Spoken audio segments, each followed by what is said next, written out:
Du coup, un petit retour rapide, un petit débrief rapide de ce qui a été dit.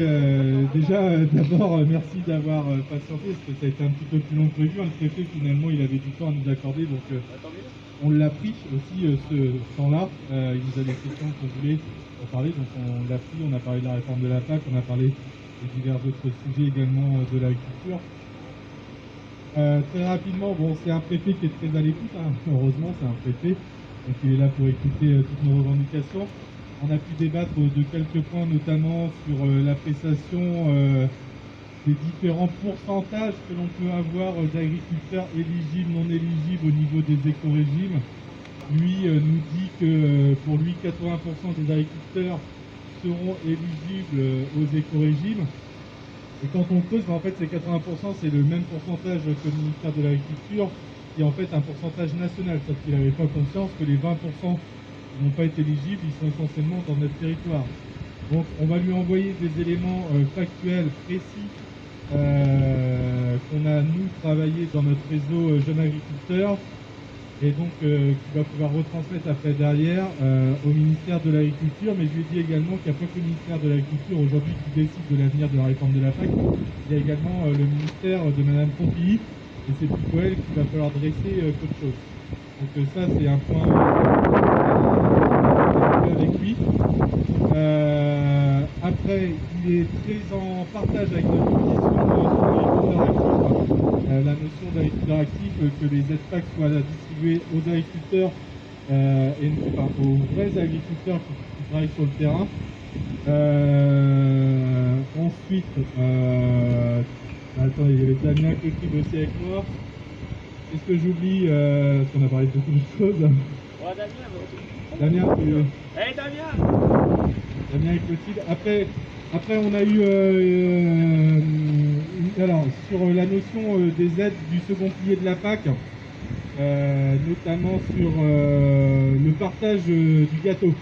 Alors, le gâteau, c'est le budget national distribué entre toutes les régions de France, parce que les aides du second pilier de la PAC, c'est des aides souvent issues de régions, enfin qui sont distribuées par les régions. Sauf que nous, on lui a mis un point sur le, enfin, on lui a mis le doigt sur le problème qui était que aujourd'hui, ce qu'on veut, c'est que le gâteau soit partagé par le ministère et que les parts après soient partagées en région. Aujourd'hui, tel que ça semble se profiler, c'est pas comme ça que ça va se passer.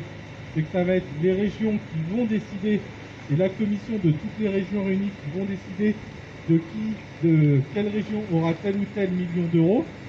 Sauf que les régions comme la nôtre, où on n'est pas du bon côté de l'échiquier politique, et puis en plus on n'a pas un vice-président ou un président très enclin à l'agriculture sur certains points, ça ne va pas se battre beaucoup, et en plus on est en période d'élection régionale.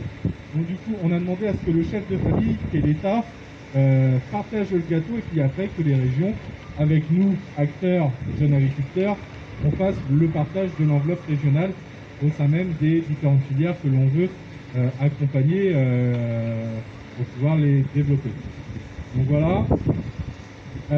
Ensuite, on a fait un petit point notamment sur les aides couplées végétales. La difficulté souvent, Damien l'a relevé, la difficulté des céréaliers, de légumineuses ou de protéagineux qui ne peuvent pas contractualiser ou en tout cas avoir l'aide PAC avec les voisins éleveurs qui peut déjà à la touche cette PAC. On a demandé à ce que ça soit que ce critère exclusif soit levé. Et puis ensuite on a évoqué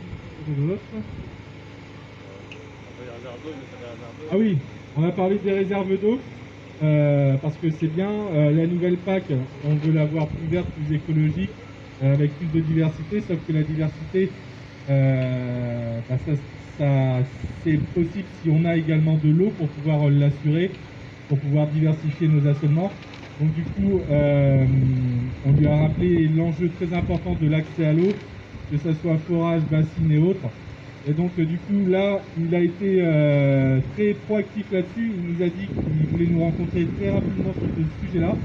parce qu'il a été acteur dans le département de la Vendée, dans le sud Vendée, Marais Poitevin, où il a mis en place pas mal de bassines pour pouvoir développer et puis diversifier les exploitations.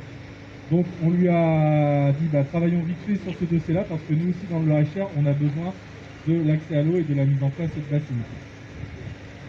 Voilà, et puis après on a parlé différents sujets, notamment dégâts de gibier, corvidés en cette période de semis, où il nous a assuré que tout était... il était fier de dire tout est à jour, tout est parfait, tout est magnifique, tout le monde a les autorisations. Et c'est un mec en face de lui qui les avait pas et qui les a demandé depuis 15 jours, c'était moi-même. Donc ça tombe toujours sur moi. Apparemment, la DDT nous a oubliés. M'a oublié, donc là il était encore métier parce qu'il était fier de dire que tout était à jour administrativement. Non, hélas on avait le contre-exemple. Donc voilà, donc ça va être réglé. Donc si vous avez vous personnellement des difficultés d'obtenir des autorisations de destruction nuisible ou des voisins, n'hésitez pas à nous les faire remonter. Comme ça, on les fait passer directement au directeur de la DDT et puis lui, il s'en occupe pour que ça soit validé le plus rapidement possible. D'accord? Donc voilà. Est-ce que vous avez des questions, des choses particulières? Ouais. Les aides animales? Alors oui. Bien. J'en ai parlé également.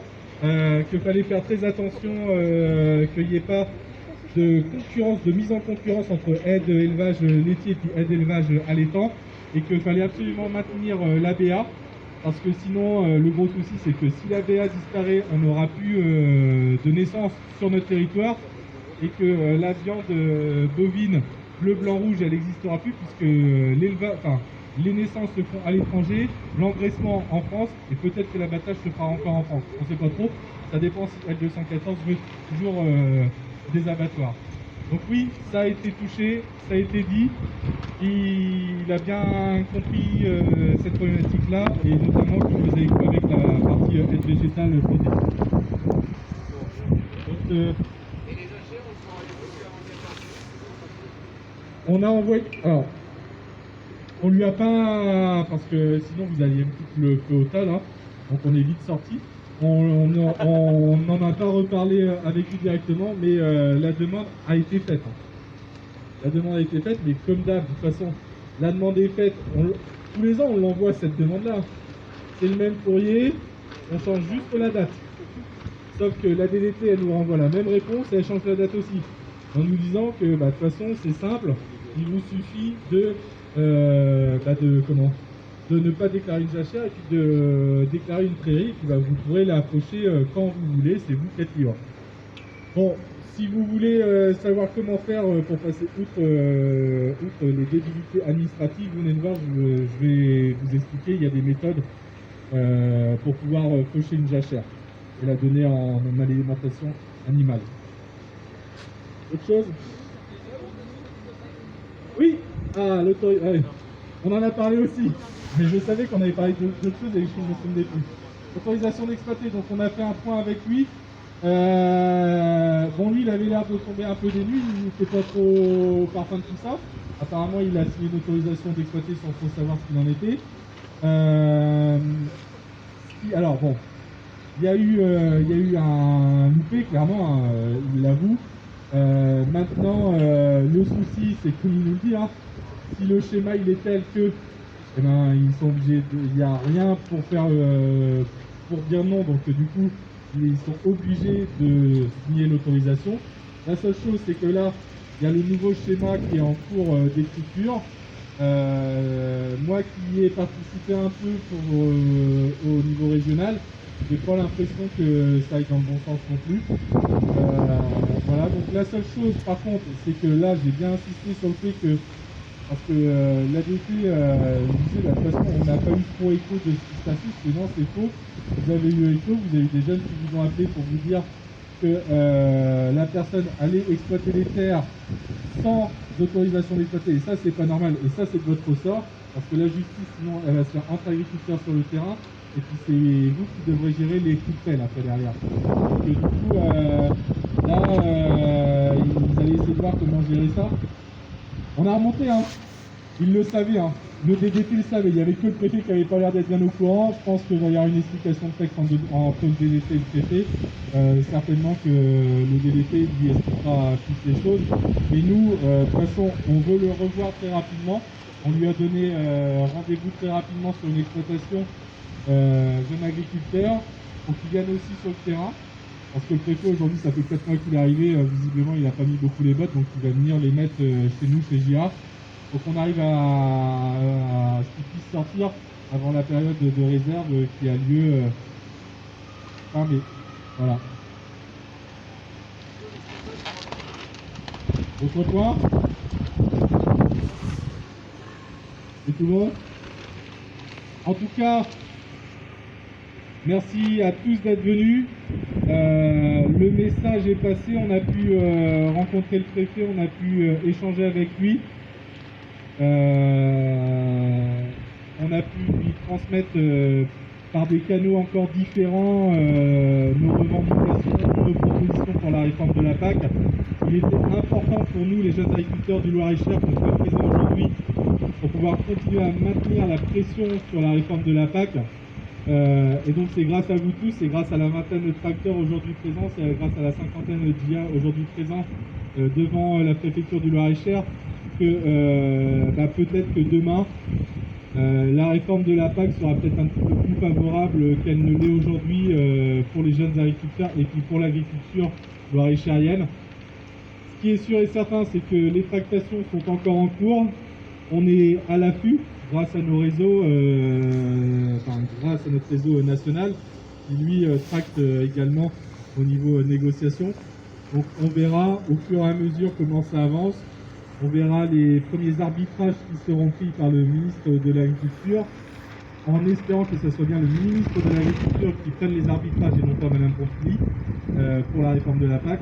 Et donc du coup, en fonction d'eux, peut-être qu'on sera amené à ressortir et puis à exprimer une colère autre que des détritus de végétaux. Et si tout va bien, j'espère qu'on restera sur nos fermes et qu'on travaillera. C'est ce qu'on souhaite, on attend à être amené à venir tout le temps à Blois. Donc là aujourd'hui, il fallait absolument qu'on vienne pour montrer l'impression qu'on mettait sur la réforme de la PAC. En tout cas, merci à tous d'être venus. Merci, ça s'est très bien passé. Une action très pacifique, je tiens à vous en remercier. Ça ne se passe pas partout comme ça dans toutes les manifs, donc on peut être fier de ça. On a été très exemplaires et je pense que le message du coup qu'on a fait passer au préfet sera encore mieux porté que si on était si on avait tout allumé. Donc voilà. Donc merci à vous tous. Et puis on va faire un peu de rangement. Alors pas ça, pas ça. Comment? Faut faire du feu. Non, on va éviter surtout qu'il y a pas mal de vent, donc je voudrais pas que la ville de Blois brûle. Mais on va faire un peu de rangement et puis après on va rentrer tranquillement sur nos exploitations. Il y a du boulot qui nous attend aussi. Et puis merci à vous tous, merci aux différents cantons d'être venus de tout le département. Ça fait plaisir de voir qu'on arrive à mobiliser aussi fortement notre département sur le sujet qui est la PAC. Merci à vous.